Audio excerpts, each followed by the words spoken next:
Hey there, folks, and welcome to another episode of 162 Times, your daily baseball recap and preview show. I'm your host, Daniel Turner. It's good to be with you here. We're coming to you from an undisclosed location in the woods in Quebec, and we got a pretty good show for you. Pretty good. The Mariners are no longer playing the Angels, right? They've gone to Chicago. They're playing the White Sox at Guaranteed Rate Field. Game 1 was on Friday night. We're going to talk about that. We'll preview Game 2, and we'll look at the scores from Friday night around the majors. And it really is good news because I was sick and tired of talking about the Angels, and the Mariners went into Chicago and they won the first game 10-0. Boom. With the win, the Mariners moved to 54 and 51 on the year, second in the American League West. The White Sox, 27 and 79. That's hard to be that bad, honestly. It really is. They're fifth in the American League Central, as one might expect, with that record. Win went to George Kirby, 8th of the year, 8-7 now, 3.03 ERA. Loss went to Drew Thorpe, 3-2, 4.81 ERA on the season. Mariners had 11 hits for 10 runs. The White Sox had 7 hits for no runs, and they committed an error. Most of the damage was done in the first inning, 8 runs by the Mariners in the first. But in terms of pitching lines, Drew Thorpe only made it 2/3 of an inning, poor guy.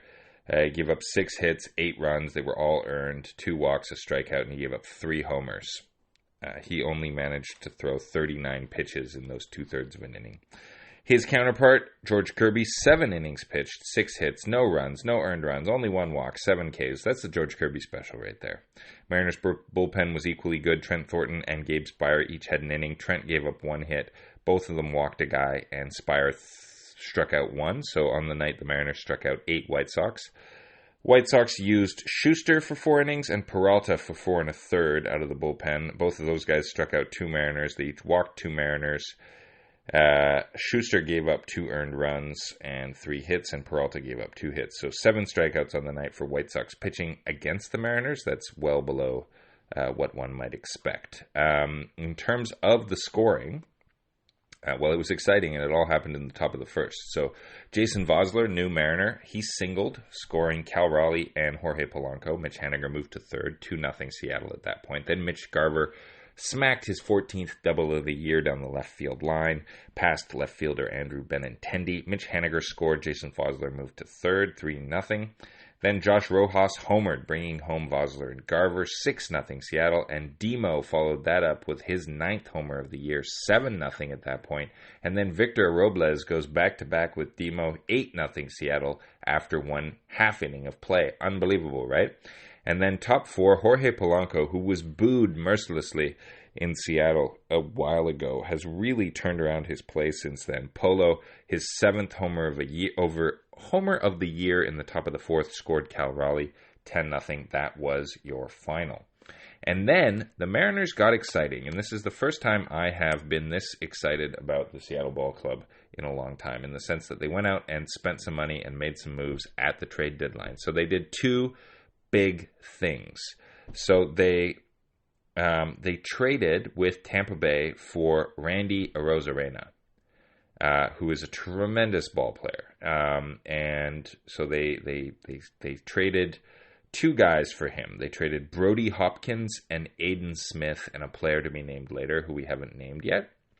And then they turned around and went after the best relief pitcher available, which was the Blue Jays right-hander Jimmy Garcia. And they got him in exchange for outfielder Jonathan Clase, who you know we like, and catcher Jacob Sharp. Then the Mariners traded Ryan Stanek, reliever who'd been struggling lately, to the Mets in exchange for outfielder Rylan Thomas. Okay. And to round out the Mariners roster moves, they also signed outfielder Ryan Piccolo. They just straight up signed him. And that's pretty... No, they also... Wait a second. They also signed free agent right-handed pitcher Thomas Higgins Jr. and shortstop Logan Warmoth to minor league contracts, those 2 guys.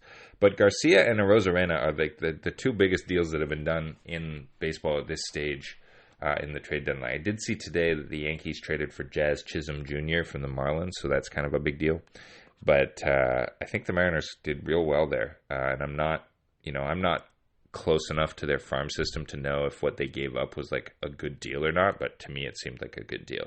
So it'll be really cool now to preview the Saturday night game, because we should expect some of those guys to maybe be in the lineup.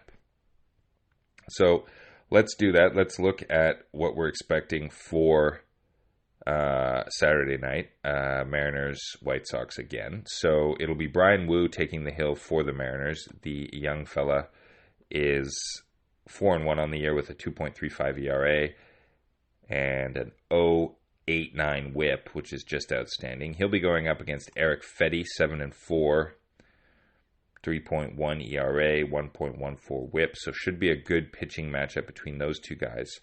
The White Sox are going to roll out Luis Robert Jr., the center fielder, will lead off. Gavin Sheets will DH and bat second. Tommy Pham will be in right field batting third. Adam Vaughn will play first and bat cleanup. Andrew Benintendi will be in left batting fifth. Paul DeJong, third base, batting sixth. Nicky Lopez, shortstop, batting seventh. Baldwin, the second baseman, will bat eighth, and Robinson will catch and bat ninth. On Seattle's side of things, check this out. It'll be Victor Robles leading off, playing center field. Randy Arozarena batting second, playing left. Cal Raleigh will catch and bat third. Since it's his team now, Jorge Polo Polanco will bat cleanup and play second base. Mitch Haniger will be in right, batting fifth. Jason Vosler will DH and bat sixth. Tyler Locklear will be at first, batting seventh. Josh Rojas will play third and bat eighth. And Dylan Moore, the erstwhile Dylan Moore, will bat ninth and play shortstop. I'm stoked, you guys. I'm really, really stoked. Victor Robles is batting .302 with an .826 OPS. Let's go, Victor. He's been sick. I hated on him at first because I didn't think his defense was good, but he's been really, really good. So hopefully Saturday night they can keep it going and beat the absolutely terrible White Sox. And how did the other American League teams do on Friday night? I didn't even check the scores. I've been having a good time up in the undisclosed woodsy location in Quebec. So, let's see. The Twins beat the Tigers 9-3. Boo. The Guardians beat the Phils 3-1. They're so far ahead, who cares? The Reds beat the Rays 3-2. We like that. We just took one of the Rays' best players, so we like that. The Padres beat the Orioles 6-4. Interesting. The Rangers lost to the Blue Jays 6-5. Thank you, Toronto. Thank you for Jimmy Garcia, but also thank you for beating the Rangers. The Mets beat the Braves 8-4. That's National League. Good for the Mets. Red Sox over the Yankees 9-7. We don't like that. We want the Yankees to win. Then the Royals beat the Cubbies 6-0. Also not good. Not good, Chicago. And the Astros beat the Dodgers 5-0. That's too bad. But because the Mariners also won, the Astros didn't gain any ground, so a bit of a toss-up. Otherwise, Marlins over the Brewers 6-2. Nats over the Cards 10-8. Athletics over the Angels 5-4. Diamondbacks over the Pirates 4-3. And finally, the Giants over the Rockies 11-4. So, interesting night in both leagues. Not great results for the Mariners, but we move on. We won a game. This is good. We snapped the 6-game losing streak. We're playing Chicago again. On Saturday night, we're going to kick their butts, and then we'll go to the Sunday game and hopefully go for a sweep. All right, talk to you tomorrow. Bye-bye.